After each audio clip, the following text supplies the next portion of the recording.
वो वक्त निकालने और वक्त गुजारने का हुनर सियासत में बुनियादी अहमियत रखता है। 2.5 साल से रेवंत रेड्डी रियासत तेलंगाना के वजीर आला चले आ रहे हैं और वक्फे वक्फे से अपने खिताब के दौरान उन्होंने मुतनाज़िया बयानात देते हुए अवामी तनकीद का निशाना बनने पर मजबूर हुए, लेकिन अभी तक उन्होंने अपने बयानात का जायजा नहीं लिया। अगर लेते तो शायद ट्रैफिक निज़ाम बेहतर होता, पुलिस ओहदेदारों के काम करने में नुमायां बेहतरी आती, सहाफ़ियों को बुरा भला कहने से पहले उनकी मजबूरियों और परेशानियों का जायजा लेते तो शायद उन्होंने जो कहा है उस पर शर्मिंदा जरूर होते। खैर चलिए, हम तो 2.5 साल से यही सोचकर खामोश हैं कि वजीर आला सख्त जहाँ हैं और खज़ में डूबी रियासत को बेहतर अंदाज में चलाने की कोशिश कर रहे हैं, लेकिन एक मरतबा फिर उन्होंने म्युनिसिपल मुलाजमीन को तनकीद का निशाना बनाया, जिस पर बल्दी ओहदेदार चिरागपा हुए और एहतजाज करने लगे। वजीर आला ने साफ तौर पर कहा है कि म्युनिसिपल वर्कर्स ठीक ढंग से काम नहीं कर रहे हैं, मच्छर बढ़ गए हैं। 5,000 ऑटोज हवाले करने के बावजूद ये वर्कर्स कचरा उठाने में नाकाम हैं। सीवरेज का पानी सड़कों पर रिस रहा है, सड़कें धूल से अटी हैं,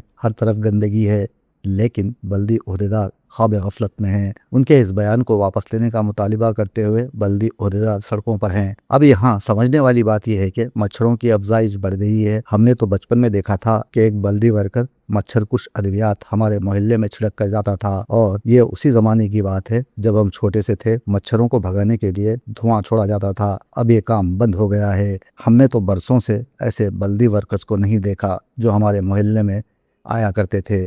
घर का कचरा ले जाने के लिए अब इन वर्कर्स को 200 रुपये देने पड़ते हैं, और कचरा ले जाने वाले ऑटोज हमें 24 घंटे सड़कों पर दौड़ते नजर आते हैं। उनका कोई टाइम नहीं। ट्रैफिक पे खलल पैदा करते हुए कचरा राहगीरों के मुंह पर उड़ाते हुए ये चले जाते हैं।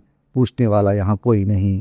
आराम से वो किसी सड़क पर रुककर गीला कचरा अलग और प्लास्टिक लोहा अलग करके मूसा नदी के किनारे ऑटो ले जाकर इन अज्जा से पैसा बनाने में मसरूफ रहते हैं। वजीर आला को ये बात समझनी चाहिए कि हर चीज का वक्त होता है। कचरा उठाने और फेंकने का वक्त मुकर्रर किया जाए। बाकी औकात में कचरे की गाड़ियां सड़कों पर दिखाई दें तो उनका लाइसेंस मनसूख किया जाए, और रोजाना मच्छर कुश अद्वियात के छिड़काव को यकीनी बनाया जाए ताकि शहरियों की सेहत को बहाल रखा जाए। वरना कुछ भी कह लो, बेहतरी के आसार नुमाया नहीं होंगे।